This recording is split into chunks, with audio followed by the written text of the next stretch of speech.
वो lower upper चुप हो जाओ भाई, विवेक जी रुकिए ना, शांत रहिए ना। अरे के बीच में लोअर अरे अपर यार विवेक जी, यहाँ लोअर अपर कहाँ आया? यहाँ लोअर अपर का वो डफली बाजों को पकड़ने को बोल रहा हूँ, आपको नहीं, ऊंच नीच है, आपको पकड़ने नहीं बोल रहा हूँ। जरूरत है।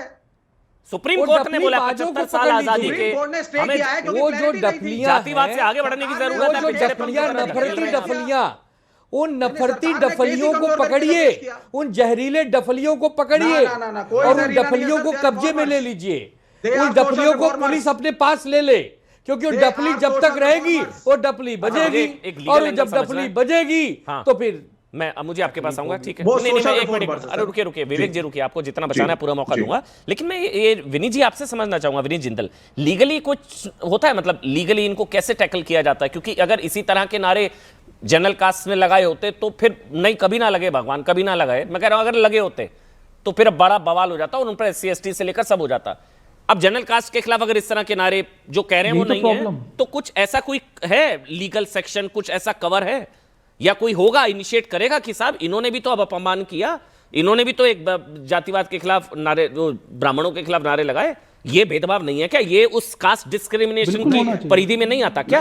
विनीत जिंदल जी, नहीं है क्या? बिल्कुल आता है, बिल्कुल अमन भाई, बिल्कुल आता है, बिल्कुल आता है अमन भाई, बिल्कुल आता है, बिल्कुल आता है। और इसमें देखिए यही जो आपने बात बोली बिल्कुल सही बोली कि अगर SC STs के अगेंस्ट कुछ ऐसी बात हो गई होती तो बिल्कुल SC ST एक्ट वहां प्रोटेक्शन में है, लेकिन यहाँ जनरल कास्ट के लिए प्रोटेक्शन में कुछ नहीं है। यहाँ पे BNS में आप जाएंगे, BNS के अंदर भी जो ऑफेंसेस बनते हैं वो बेलेबल ऑफेंसेस हैं, वो भी जब बनेंगे तब बनेंगे, उसके ऊपर भी कोई एक्शन नहीं है। और यही बात UGC एक्ट जो UGC रूल जो आए उसके अंदर भी थी। फिर there is no parity now. यही तो डिफरेंशिएट करने, यही तो प्रॉब्लम है, इसीलिए तो सर्वोच्च न्यायालय तक जाना पड़ा अमन भाई, अदरवाइज तो जाने की जरूरत ही नहीं पड़ती ना। विवेक जी को चुप कराइए, विवेक जी अपनी टर्न पर बोलिए ना। अरे ठीक है, आप एक बात देखिए, आपके यहाँ पे दो लोग बैठे हैं जो लगातार ये सपोर्ट कर रहे हैं कि JNU में जो नारे लगते हैं वो ब्राह्मणवाद या जातिवाद के अगेंस्ट, वो 100 साल से लग रहे हैं, ब्राह्मणों के अगेंस्ट नहीं है। लेकिन अगर आप देखेंगे तो अभी आपके शो में ही बात करते करते जाति से वो ब्राह्मण तक पहुंच गए। उन्होंने बोला अपने वक्तव्य में कि नहीं, ब्राह्मण है, ब्राह्मण तो अपने आप को सुप्रीम समझते हैं। जब आप ये बात पे आ गए तो उनकी माइंडसेट क्या है पीछे की आप समझ रहे हैं। और ये सपोर्ट सिर्फ एक चीज का नहीं है, ये सपोर्ट SC STs को आगे बढ़ाने का नहीं है, ये वो लेफ्टिस्ट सोच है जो देश को तोड़ने की बात करती है। ये डपलीबाज वही लोग हैं जो लेफ्टिस्ट हैं, जो देश को तोड़ने की बात करते हैं, जो जातिवाद के ऊपर, वो चाहे क्षेत्रवाद के ऊपर, बिल्कुल। और इसके ऊपर एक्शन की जरूरत है अमन भाई। और सुप्रीम कोर्ट भी कह रहा था, सुप्रीम कोर्ट ने कहा क्यों कि जो 3C है, 3C जिसका बार बार जिक्र हो रहा था, 3C उसकी परिधि में जनरल कास्ट को बाहर जो किया गया वो गलत था। ये साबित करने के लिए ये JNU की तस्वीरें ही अपने आप में चीख चीख कर कह रही हैं कि अच्छा हुआ भाई सुप्रीम कोर्ट ने फैसला दे दिया, रोक लगा दी, क्योंकि पीड़ित तो फिर जनरल कास्ट भी हुआ। हालांकि डॉक्टर मीणा, नहीं हो सकता, हो ही नहीं सकता, वो ब्राह्मणवाद, ये मनुवाद, ब्राह्मण कह रहे हैं कि आप तो कह रहे हैं कि महिला उत्पीड़न के बजाय पुरुष उत्पीड़न के कानून होने चाहिए। अमन भाई डॉक्टर मीना को ये विवेक है, पैरा नंबर 5 पढ़ा दीजिए। ये विवेक है। नहीं सर, आप तो विवेक जी को पढ़ा दीजिए बनाते हैं, ये इनको पढ़ा दीजिए कि जो कल के ऑर्डर का पैरा नंबर 5 है वो एक बार पढ़ लें। अरे इन्होंने नोटिफिकेशन नहीं पढ़ा, ज्यादा समझदार नहीं है। आप सुनिए सर, अरे भैया सुन लीजिए मेरी बात। मैंने तो बोला कि अगर इनसे ये पूछ लिया जाए कि 2012 और 2026 के रूल में डिफरेंस क्या है तो ये नहीं बता सकते। ज्ञानी पुरुष जब कानून बनाया जाता है तो ये बात सच है। और जो कल की ऑब्जर्वेशन सर्वोच्च न्यायालय के CJI ने दी वो देखने के बाद ये कुछ बोलने लायक नहीं है। और आज बड़ी शर्म की बात है कि हमारे देश का सर्वोच्च न्यायालय के चीफ जस्टिस जब बोलते हैं कि भाई ये डिस्क्रिमिनेटरी है, इसका मिसयूज हो सकता है, मुझे लग रहा है विवेक जी भी गए थे, उसके बावजूद अपने आप को जस्टिफाई कर रहे हैं यहाँ पे। विवेक जी भी गए थे शर्म की बात है, डफली लेकर विवेक जी भी गए थे और आपने मुंह पे कपड़ा डालकर डफली बजाई आपने, गए होंगे। और यहाँ बिल्कुल, और देखिए ना, जब देश का सर्वोच्च न्यायालय समानता की बात पे लेके आ रहा है, आप कल कहां थे? जातिवाद की तरफ लेके जा रहे हैं, विवेक जी कल आप कहां थे? खींच के लेके जा रहे हैं। एक मिनट, नहीं कहां थे का मतलब क्या है? What nonsense is this going on यार? I am a leftist, they are my student union people over there doing. आप भी गए थे, मुझे लग रहा है। कहेंगे वो नॉनसेंस नहीं है, बट जाने का मतलब क्या होता है? मैंने तो कह दिया 100 साल।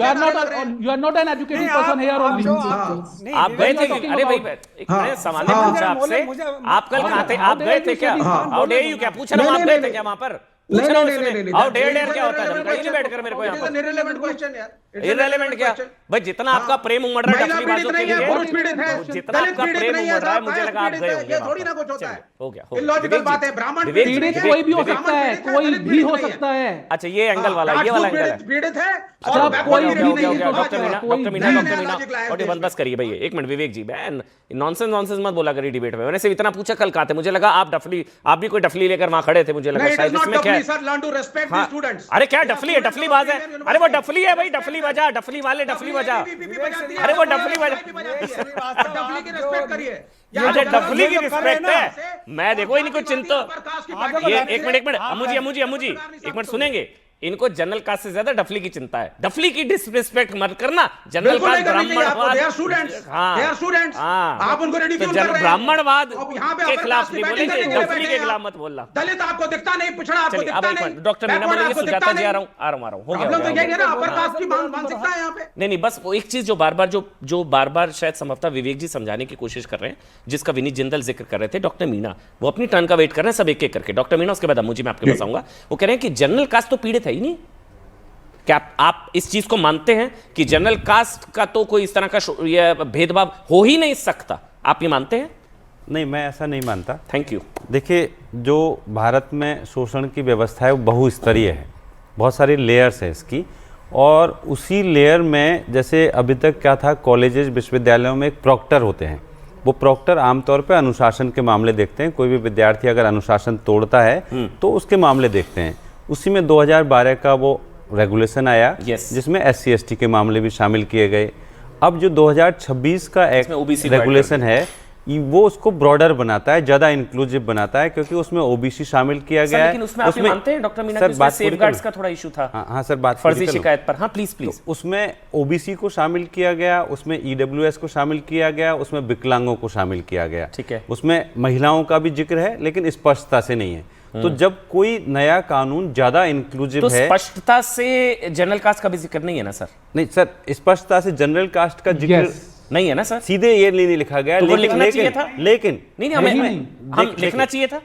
नहीं, देखिए उसको समझने में अपनी बात पूरी कर लूं। प्लीज। उसमें जो समिति बनाई गई है, उस समिति में 3 प्रोफेसर्स हैं, 2 नागरिक समाज के लोग, वो अलग है, वो स्क्वाड कमेटी हो गई, मैं उसकी बात नहीं कर रहा हूं। स्क्वाड कमेटी नहीं, जो जांच कमेटी, हाँ, जांच कमेटी मैं कह रहा हूं। नहीं जो उसमें कहा कि जो मैंने भी पढ़ा है वो इक्विटी कमेटी मैं पूछ रहा हूं, जिसमें कहा कि ये प्रताड़ित जिनका भेदभाव, डिस्क्रिमिनेशन, उसमें SC ST OBC विकलांग, उसमें जनरल कास्ट नहीं लिखा ना सर? देखिए उसमें लिखा हुआ है किसी भी आधार पर कोई भेदभाव स्वीकार नहीं किया जाएगा। जो पहले की कमेटी है, पहले की प्रॉक्टर वाली व्यवस्था है सर, जो पहले की प्रॉक्टर वाली व्यवस्था है, उसमें जनरल के साथ होने वाले भेदभाव को, जनरल के साथ किसी भी तरह का भेदभाव है, हिंसा हो जाती है विद्यार्थियों के बीच में, उसको टैकल करने के लिए रेगुलेशन है। आप बोलेंगे, मुझे वाइंड अप करना है, मुझे आप बोलेंगे। देखिएगा, मैं एक ही दर्द है, वो इंक्लूड कर दिया जाए, समानता की बात है, बस बात देखो हम लोग जल्दी से। वो जो अति पिछड़े वो हमारे भाई हैं, बाहर के नहीं है, वो पाकिस्तान से थोड़ा है, हमारे अपने लोग हैं। शांति से जो कानून सर्वोच्च न्यायालय ने बनाने के लिए दिया है, 19 मार्च को बोला है सरकार को जवाब देने के लिए। सरकार से अनुरोध है कि जो बीज आपने बोया उसको काटो। सुजाता 10 सेकंड प्लीज, मुझे वाइंड अप करना जल्दी से। 10 सेकंड। देखिए यहाँ पे बात महिलाओं की हो रही थी, तो लेकिन मुझे ही बात करने नहीं दिया गया, तो आप देख सकते हैं कि कितना विरोधाभास जो कहते हैं। ऐसा हुआ तो मैं माफी मांगता हूं। दूसरा फेक केसेस की बात किसी ने नहीं की, ये भी नहीं की कि सुप्रीम कोर्ट जो जज ने खुद कहा कि SC ST एक्ट मिसयूज हो सकता है। छोटा सा ब्रेक, तुरंत हाजिर होंगे माफी के साथ। छोटा सा ब्रेक।